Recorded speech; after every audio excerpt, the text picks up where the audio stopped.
Всех приветствуем на канале Animal Stories.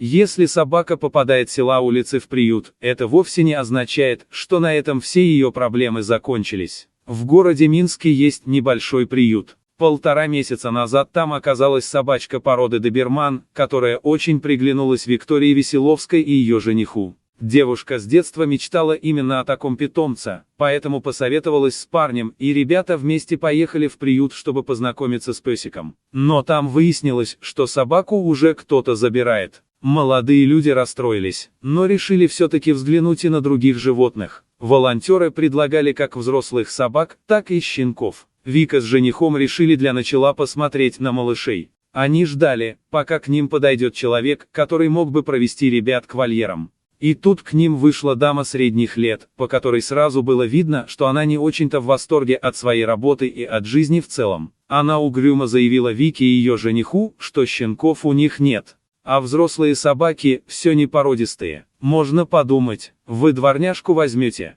Скептически изрекла она. Ребята стали настаивать на том, чтобы им показали взрослых собак. Они захотели спасти хотя бы кого-нибудь от такого персонала. Когда Виктория с женихом оказались рядом с вольерами, им стало невероятно жаль всех животных. Почти все собаки лаяли, пытаясь обратить на себя внимание человека.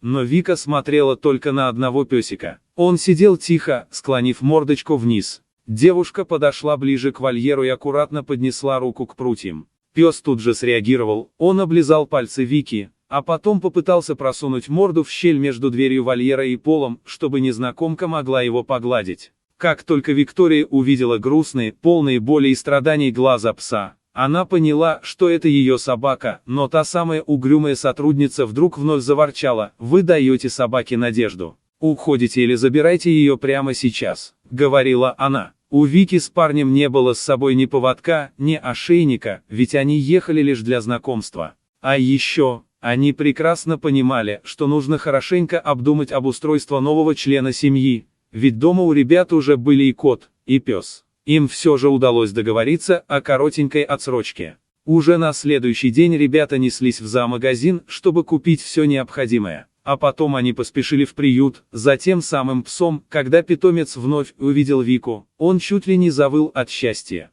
Пес прыгал, вилял хвостом и скулил от радости так, что пришлось вывести его на улицу, пока молодые люди оформляли документы. Сейчас песик живет у Вики. Его назвали Арнольдом, в честь защитника Ливерпуля Трента Александра Арнольда. Так решил жених девушки. Благодарный пес оказался добрым, послушным и очень ласковым питомцем. Он удивил владельцев знанием базовых команд и тем, что сумел быстро найти общий язык с животными Вики. «Мы счастливы от того, что забрали из приюта именно этого пса», — говорит девушка. Но самое главное, что все беды и горести у этого мальчика позади. Теперь он счастлив. Всем спасибо за просмотр.